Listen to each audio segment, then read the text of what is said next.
এই রাজ্যের সর্বশিক্ষা অভিযানের শিক্ষক শিক্ষিকা, টিএসআর এর ব্যাটালিয়ন যাদেরকে রাজ্যের বাইরে পাঠানো হয়েছে, এদেরকে অতিরিক্ত বেতন দেবে বলে ঠকিয়ে সেখানে প্রায় বেগার খাটানোর মতো খাটাচ্ছে, কর্মচারীদের দিয়ে দেওয়া হচ্ছে না।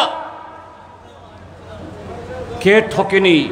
এই 4.5 বছরে কেউ বাদ নেই, কোন অংশের মানুষ বাদ নেই।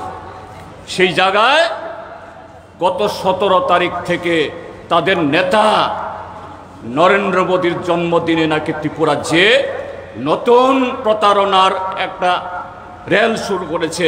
সেই প্রতারণার নাম হলো ঘরে ঘরে সুশাসন।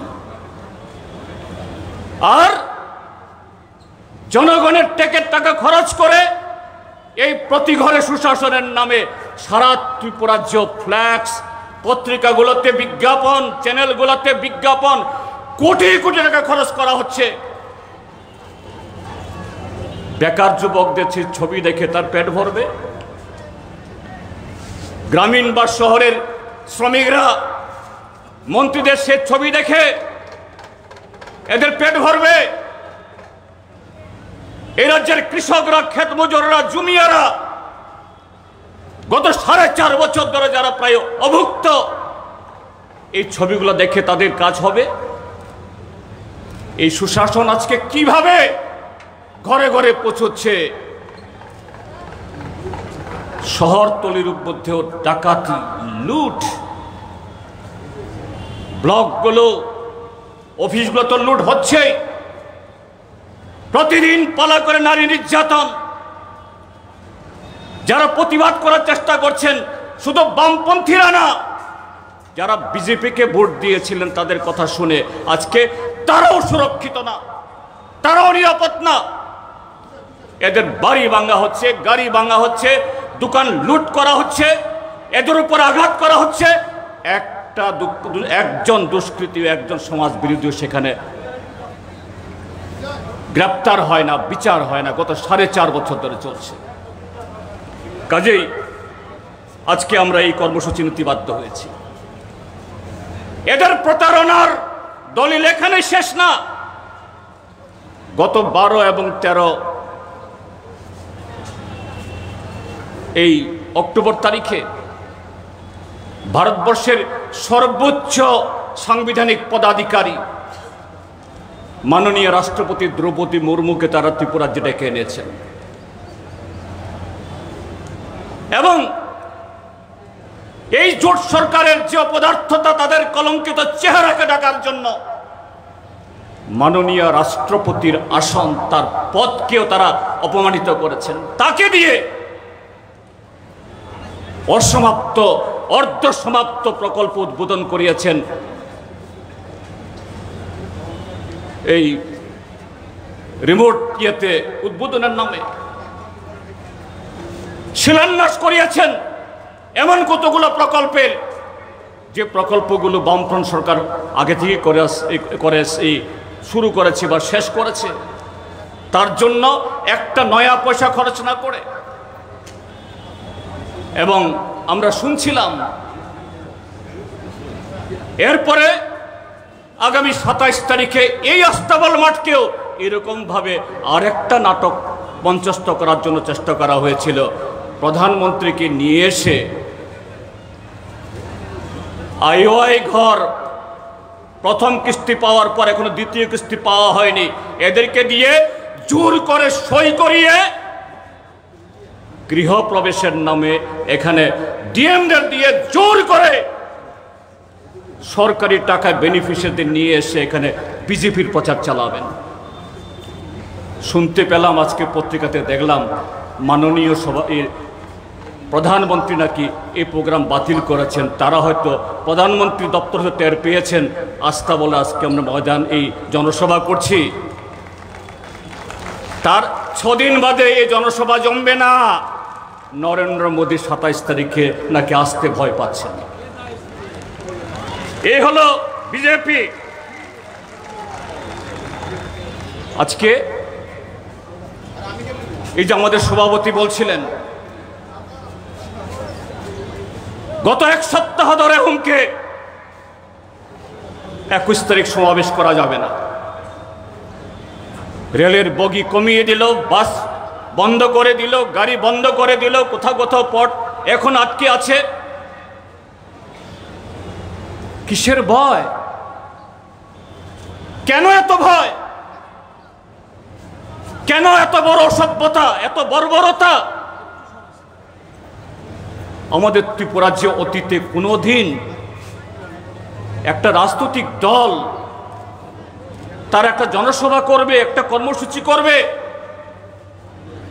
সরকারের কাছে আগাম অনুমতি নিয়ে, আর এটা আটকানোর জন্য একদিক থেকে রাষ্ট্রশক্তিকে ব্যবহার করে, আরেক দিক থেকে সমাজ বিরোধী জড়ো করে, অতীতে কখনো হয়েছে? হয়নি। সেই দলের নেতা, সর্বোচ্চ নেতারা ত্রিপুরাজ্যে এখন ঘন ঘন আসছেন যাচ্ছেন। গত আগস্ট মাস শেষ দিকে গত 28 এবং 29 তারিখে তাদের সর্বভারতীয় নেতা সভাপতি জেপি নাড্ডা সাহেব এসছেন। কি বলে গেছেন সাংবাদিকদের কাছে? কি বলার চেষ্টা করেছিলেন খুমুলুঙে গিয়ে? যদিও খুমুলুঙের মানুষ, পাহাড়ের মানুষ এটাকে পুরোপুরি বাতিল করে দিয়েছে। কি বলার চেষ্টা করছেন? যে এই সরকার নাকি তাদের ভীষণ ডকুমেন্ট শুধু পুরো করেনি, সম্পূর্ণ করেনি, তার অতিরিক্ত কাজ করেছে। ওই যে প্রধানমন্ত্রী বলছিলেন ত্রিপুরা যে হীরায় মরিয়ে দেওয়া হবে, এই হীরা প্লাস, হীরার চাইতে আরো দামি ধাতু আমি কি আছে আমি জানি না, আমার জানা নেই, তার চাইতেও বেশি করে ফেলেছেন। যদি এতই করে থাকেন, ত্রিপুরাজ্যকে যদি সেরকম মডেল রাজ্যে, সেরকম শ্রেষ্ঠ রাজ্য যদি করে ফেলে থাকেন, কেন ভয়? কেন সিপিএমকে এই জনসভা করতে গিয়ে এত বাধা তৈরি করতে হচ্ছে? আমরা চ্যালেঞ্জ জানাচ্ছি এই সরকারের মুখ্যমন্ত্রী ডাক্তার মানিক সাহাকে। বাইরে চেহারা তার খুব ভালো মানুষ, ঠান্ডা মানুষ, ভেতরটা কি আজকে দেখলেন তো? একটা কথা আছে না বাংলায়, যে কুল ব্লাডেড, অর্থাৎ ঠান্ডা মস্তিষ্কের সেরকম মানুষ। ভালো কাজ যদি করতেন নিশ্চয়ই ভালো কথা বলতাম। এই অল্প কদিনে তিনি যে রেকর্ড করলেন, আমার মনে হয় বিপ্লব দেব যত অপরাধ করে গেছেন তার চেয়েও বেশি এই কদিনে তিনি অপরাধ করেছেন।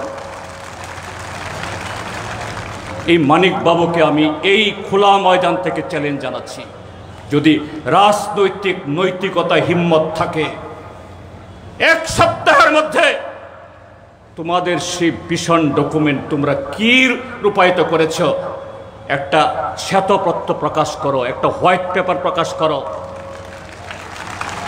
পত্রিকাতে বিজ্ঞাপন দাও। এমনিতে তো তোমরা হাজার হাজার তোমাদের ছবি ছাপে একটা দৃশ্য দূষণ করছো, এগুলো দেখে মানুষের চোখ খারাপ হয়ে যাওয়ার মতো অবস্থা। না হয় জনগণের আরো কিছু টাকা খরচ হবে। একটা হোয়াইট পেপার প্রকাশ করে এ রাজ্যের মানুষকে জানান দাও, তোমার 50,000 চাকরি প্রথম বছরে, তার পরবর্তী সময়তে আরো 6.5 লাখ মিস কলের মধ্য দিয়ে এই চাকরি কোথায় গেছে, ত্রিপুরাতে না বাংলাদেশে? আমরা জিজ্ঞেস করতে চাই, তোমাদের সেই সেন্ট্রাল গভর্নমেন্টের মতো আমাদের শিক্ষক কর্মচারী, পুলিশ, টিএসআরদের জন্য বেতন ভাতা তোমরা কাকে দিয়েছ? ত্রিপুরার যে শিক্ষক কর্মচারীদের না অন্য কোন রাজ্যের শিক্ষক কর্মচারীদের? আমরা জিজ্ঞেস করতে চাই, ওই তোমাদের জোট সঙ্গে আইপিএফটি এদেরকে পাশে বসিয়ে গত 2018-তে ভোট নিয়েছ, 6 মাসের মধ্যে ত্রিপুরাল্যান্ড হবে।